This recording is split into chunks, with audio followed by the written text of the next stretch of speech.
What's up, guys? Welcome to this week's episode of Merricks Garage.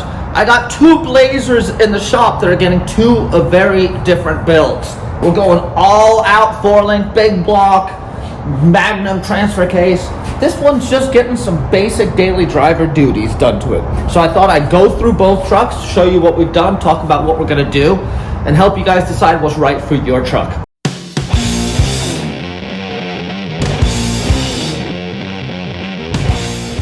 If you haven't already, go ahead and jump over to my website, merricksgarage.com. I've got gear, I've got merchandise, I've got stuff for square bodies, and as always, I've got my consulting services over there. So if you have additional questions to what we're talking about today and want to speak to me personally, go to the website and check it out. But let's jump into this 77 build right now. And I'm sorry, I've got a cold, so I got a cough drop in. That's probably what you can hear. This build showed up at our shop a couple of years ago. It actually belongs to a buddy of mine, and he wanted to go all out. He had seen my Blazer, and that's what he wanted to do, and I fully supported that. He'd already done quite a bit of work to this guy, as he'd had it since high school like me, and he wanted to turn it into a true hardcore rock crawler. It already had a Dana 60 up front, it had a Dana 70 in the rear, and it had a big block under the hood. Now, he started on this, so when I inherited this project, there was some things I had to undo and fix, but we are super stoked on where this thing has come out. We're basically done with the fab at this point. Just to give you a front to back on what we've done, received the off-road design 4-link front kit and the off-road design 4-link rear kit. In the rear, we built a custom gas cradle, I guess you can call it. He cut a huge hole in the floor to fit a massive fuel cell in. So to incorporate that, we built a massive skid bash plate fuel tank cradle. And we also wanted to carry over some of the flavors that he had when he built this truck himself back when he was a teenager. So we were able to incorporate an old school bumper that he fabricated. Up front is a bumper he's fabricated that we're going to tie into the build. And I like this one because it's a mix of old and new. It's got a little bit of what this customer did when he was younger, and we just kind of polished some of the stuff he did and made it a little bit stronger. He had rock sliders that were just bolted onto the frame, so we took care of tying all of the rock sliders into the frame and up to the cage. We added a rear sway bar. This is a torsion bar that runs through the frame from left to right or right to left, and connects down to the drive shaft, to the rear axle. This will help considerably with the 4-link setup. I don't know it's necessary on the other Blazer we're going to look at. This Blazer is going to have a lot of travel. It's going to have soft springs. It's going to have soft tires. We still need to work on getting the links dialed in, left to right, and wheelbase settled and things like that, but that's just hardware changes. But if you want to dive underneath, let's show them what we did here. He had a turbo 400 and a big block. We've made it the 400 to the Magnum and the Magnum to the 205. So he's now got a reduction box Magnum in front of his 205. He's got the all gear 205, all gear Magnum, and he has just massively reduced final drive ratios, making this thing just a killer rock crawler. The drive shafts have been sent back to high angle driveline to get shortened because they were a little too long after we added the Magnum box in. We trussed up the full axle. We added the link bar straps. We added the limit straps. And then what else did we do, John? We patched a bunch of holes on his frame. We plated and strengthened in here to just try and add some reinforcement, especially where the link boxes, where the shock boxes mount. We try and reinforce the frame on either side of this just to try and cut down on some of the leverage and torsion that the frame experiences by having the links all the way up there. Let's jump up to the front and I'll show you what we did up there. The owner of this truck is close to my age. He bought this around the same time I bought mine. So there's a lot of things about this truck that are very reminiscent to upgrades and modifications that were super popular when I was, in the early 2000s. One of them is this right here. These are single bead locks. They're military style wheels. So this is a 16.5 diameter opening for the wheel with 40-inch Interco. What are these? Which ones are the Super Swampers? These things are like 20 years old, but they've still got a lot of the nubs on the tire still. We got the outer ring powder coated. We welded up these rock rings on it. And although this thing weighs about 3 tons each side, these things are going to be burly. He never needed to worry about driving with a flat. He's got the run flats in there. And while they're not my favorite, I think they look very period correct, and they kind of match the whole patina that Lieutenant Dan has going on here, or Fire Marshal Bill, whichever one you want to call it. But let's jump into the engine bay and we'll show you some of the electrical and upgrades we've got planned there. The truck was originally powered by a 350, and a couple decades ago Brian pulled a big block out of an RV and dumped it into this truck. So we've got a beautiful big block that just needs some refreshing. So we're going to do a whole new accessory drive. He's going to do a vintage air AC system that's going to run in there. We're going to be putting a new cam, doing some head work, putting new rockers and lifter and push rods in there, and just giving this thing a refresh. And then the bigger news is the electrical. His electrical was just wires upon wires upon wires upon wires. I couldn't tell what color anything was. Under the dash, every wire was red.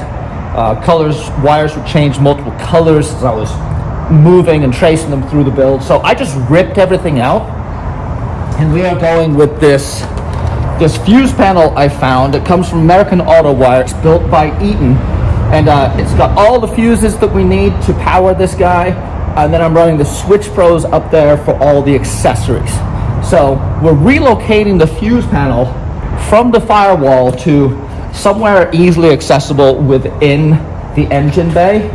And all of the wiring has been replaced. All of the connections have been replaced. Everything is going to be new when it comes to the wiring in this one. This is a fully involved build. We're touching every aspect of this truck. It's getting all new gauges, DIY dash. It's got the triple stick shifters in there now. We're going to be redoing the roll cage. We're throwing the book at this guy. So this is an example of a pretty involved build. It just kind of keeps snowballing too. The owner keeps throwing suggestions at me like, what about this? And I'm like, yeah, we need to do it. We need to add a bunch of lights to this thing. And the AC was a surprise to me, but it kind of makes sense. You know, he's going to carry his family in this truck. So Brian wanted this truck to be just a burly beater rock crawler. He owns a brewery here in town, so this is going to be his, quote, beer delivery, keg delivery vehicle. Kind of a marketing thing, but I think it's also pretty badass. But he also wants to have a truck that he can four-wheel, that he can go do the Rubicon, Fordyce, Moab, whatever. And so we're building him something that's going to be bomber.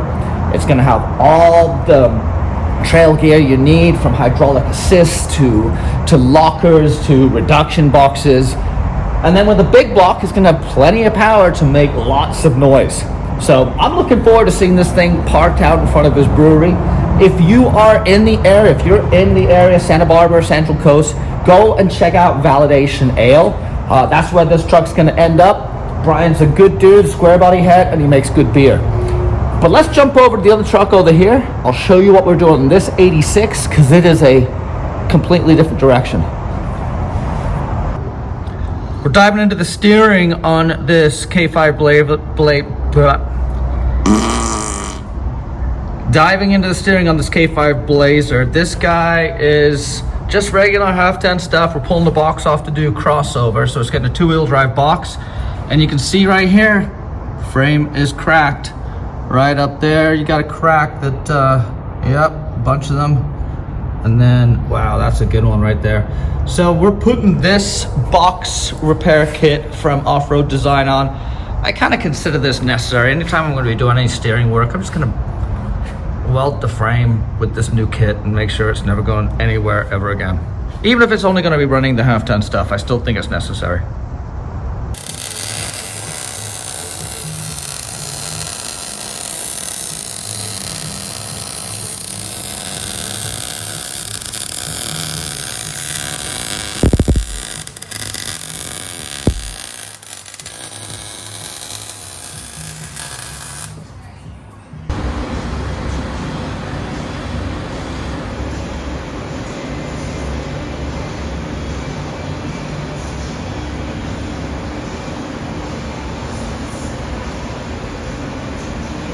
the objective of this build is to be just a cruiser, something that he can throw the kids in and cruise down to the beach, cruise around town and get groceries in. He's not looking to really attack the trails with it.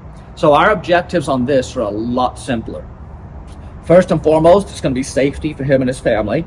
That's going to mean putting a roll cage in, at least in the rear, just a B pillar and some family cage style bars, because there's zero protection back there. So I know he has kids, I know they're going in there, so we're going to be dropping a roll cage in and some of my rear seat brackets and the GM third row bench seats, and add some safety up there. The small blocks that is in there is probably going to get changed or rebuilt at some point, but that will be down the road. The axles are staying. I know everyone thinks I'm just an evangelist for Dana 60 axles, and I am where they make sense. This build doesn't need them. We're doing a 4-inch lift. He's going to be running 35-inch tires, and it would be a waste of money to force this guy to buy all new axles and gears and wheels and tires and drive lines. All new ball joints in the 10 bolt. He's getting a new crossover system, 2-wheel drive box so that the steering will be pulling from the passenger side instead of the driver's side. Redoing all his brakes, replacing all the body bushings, and all, like I said, custom ORD leaf springs, some Bilstein shocks, and give this guy an alignment, give it new body bushings and rubber bushings, and just bring this thing back to life. I'm not sure what we're truly dealing with until we get the suspension and take this thing on the road, but it's going to be a more moderate build. So I just thought this would be a good opportunity to kind of take a look at both styles. I'm happy to talk to you guys about your builds. Like I mentioned earlier in the video, I do build consulting. If you want to talk to me about product selection or timeline or costs or scheduling or build lists, I'm more than happy to spend the time with you.